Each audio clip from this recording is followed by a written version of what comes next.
నిన్నే మీరు చూశారు, గంజాయే కాదు డ్రగ్స్, డబ్బులకు కక్కుర్తిపడి విదేశాల నుంచి డ్రగ్స్ తీసుకొచ్చి అమ్ముకునే పరిస్థితికి వచ్చారంటే ఈ ప్రభుత్వానికి బాధ్యత ఉందని నేను అడుగుతున్నా.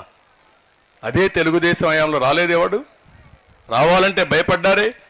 అంటే మీరే అలాంటి తప్పుడు వ్యాపారాలు, చీకటి వ్యాపారాలు చేసి రాష్ట్రాన్ని భ్రష్టు పట్టించారు. అందుకే ఇవన్నీ జరిగాయి.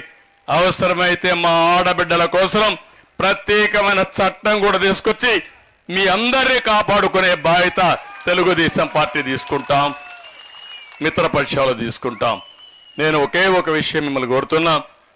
ఈ రోజు నుంచి మన నియోజకవర్గంలో కూడా బూత్ కమిటీలు వేసుకునేవాళ్ళం, కానీ మొట్టమొదటిసారిగా మహిళల్ని ఇంత పెద్ద ఎత్తున ప్రోత్సహించాం. నా జీవితంలో నేను ఊహించలేదు. మామూలుగా బూత్ కమిటీ మీటింగ్లు అన్ని పెడితే కూడా ఇంతమంది రారు, దానికంటే మూడింతలు ఎక్కువ వచ్చారు. కార్యకర్తలు ఎంతమంది ఉన్నారో వాళ్ళకంటే మూడింతలు ఎక్కువ మీరే వచ్చేశారు.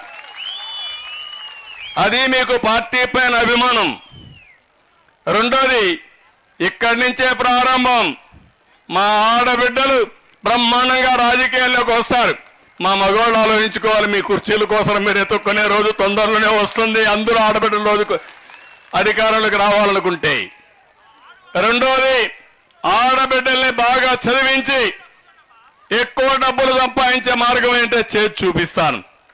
నేను అందుకే ఆ మీటింగ్లో చెప్పబోతున్నాను.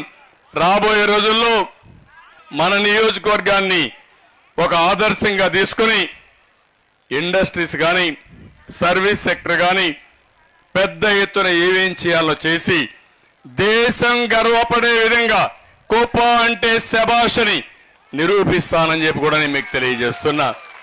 దానికి కూడా సారథులు మీరే. ఆ పగ్గాలు కూడా మీ చేతికి ఇస్తా. ప్రతి ఒక్క కుటుంబంలో మీరు ముందుకు రండి. ఆర్థికంగా మీకు ఇస్తా ఉంటాం. వచ్చిన డబ్బులు బాగా సంపాదిస్తే మళ్ళా మీకు ఇస్తే ఆ డబ్బుల్ని మల్టిప్లై చేసి మీరు సంపాదిస్తే ఒకసారి రుచి మరిగితే డబ్బులు సంపాదించడం చాలా సులభం కూడా. మీరు ఒక్క విషయం గుర్తుపెట్టుకోండి. ఆ రోజు డాక్రా సంఘాలు పెట్టాను, మిమ్మల్ని ప్రోత్సహించాను. ప్రతి ఒక్క సంఘం దగ్గర డబ్బులు ఉన్నాయి. అదే మరి మీకు ఆవులు పట్టించాను, మీరే సంపాదించుకునే పరిస్థితికి వచ్చారు. అదే మరి ఐటీ ఉద్యోగాలు కావాలని పిల్లల్ని బాగా చదివించి ఐటీ పరిశ్రమలు తీసుకొచ్చాను రాష్ట్రానికి. ఇక్కడ చదువుకున్న వాళ్ళు విదేశాలకు వెళ్ళారు, అక్కడ ఉద్యోగాలు చేశారు. నేను అన్నాను, మీరు ఉద్యోగం చేయడం కాదు, ఉద్యోగాలు ఇచ్చే స్థాయికి రావాలని చెప్పి ఆ రోజు పిలిపిస్తే ఈ రోజు ఏ దేశం పైన ఉద్యోగ కల్పనలో మన వాళ్ళు ముందున్నారంటే అది తెలుగుదేశం పార్టీ చూపించిన చొరవ. నేను చెప్పే మాటలన్నీ కూడా అసాధ్యమైన మాటలు కాదు, ఎన్నికల కోసం చెప్పే మాటలు కాదు. నా ప్రజానీకం ఎవరైతే ఉన్నారో 45 ఏళ్లుగా నన్ను ఆరాధించారో, అభిమానించారు, అండగా నిలబడుకున్నారు, మీకు రుణపడున్నా 40 ఏళ్లు చేయలేని పనులు 5 సంవత్సరాల్లో చేసి మా ఆడబిడ్డల రుణం తీర్చుకుంటానని మరొక్కసారి మీ అందరికీ హామీ ఇస్తున్నా. ఒక అన్నగా మిమ్మల్ని అందరినీ కోరుతున్నాం, ఒక తమ్ముడుగా మిమ్మల్ని అందరికీ విజ్ఞప్తి చేస్తున్నా. ఇంటింటికి వెళ్ళండి. ఒక లక్ష్యం పెట్టుకున్నాం, నేను పెట్లా, కుప్పంలో ఉండే మీరే పెట్టుకున్నారు. రేపు రాబోయే 24 రాబోయే 50 రోజుల్లో జరిగే ఎన్నికల్లో మనందరి లక్ష్యం 1,00,000 మెజారిటీ. 1,00,000 మెజారిటీయే లక్ష్యంగా పెట్టుకొని ముందుకు పోవాలి. అంటే వేసిన వాళ్ళల్లో 75% మనకే ఓట్లు వేయాలి. ఇది సాధ్యమేనా కాదా? మీకు సాధిస్తారా లేదా? దాంట్లో 50% ఆడవాళ్లే ఓటు అయిపోతే ఇంకుండే 25% మగవాళ్ళు మీ ఇంట్లో ఉండేవాళ్ళు. మీరు గట్టిగా కానీ చెప్తే ఇక్కడ ప్రెస్ వాళ్ళు కూడా కొంతమంది ఉన్నారు, మెజారిటీ మనతో ఉన్నారు, కానీ కొంతమంది మాత్రం పాపం నేనేం చెప్పనది, వాళ్ళ మేనేజ్మెంట్లు వాళ్ళ పిల్లలు కూడా ఈ రాష్ట్రంలో ఉన్నారు. వాళ్ళకు కూడా గంజాయి అందుబాటులో ఉంది, డ్రగ్స్ అందుబాటులో ఉన్నాయి. కానీ పేపర్లో రాయాలనుకుంటారు, టీవీల్లో చూపించాలనుకుంటారు. అక్కడ మేనేజ్మెంట్ మాత్రం కట్ చేస్తారు. దానికి కారణం లాలూచే రాజకీయాలు. అలాంటి వాళ్ళు కూడా ఉన్నారు. ఎవరైనా ఈ రాష్ట్రం కోసం ఆలోచిస్తే, తెలుగు జాతి కోసం ఆలోచిస్తే, ప్రజల కోసం ఆలోచిస్తే ఒక్కరు కూడా ఓటేయకూడదు. ప్రతి ఒక్కరు కూడా బాగా కర్రు కాల్చి వాత పెట్టే పరిస్థితి రావాలి. అడిగిన వాడికి ఓటు అడిగిన వాడిని. అవునా కాదమ్మా? ఈ రోజు ఇక్కడ ఉన్నారు శ్రీనివాసులు ఎమ్మెల్సీ 30 రోజులు జైల్లో ఉండొచ్చాడు. బాధ ఇదా? ఎప్పుడన్నా ఇది చేశాడు? అరాచకాలు చేశాడు ఆయన? ఎక్కడన్నా మద్యం అమ్మాడా? లేకపోతే ఎక్కడన్నా భూ కుంభకోణాలు చేశాడా? ఎక్కడన్నా గ్రెనైట్ దొంగిలించకపోయాడా?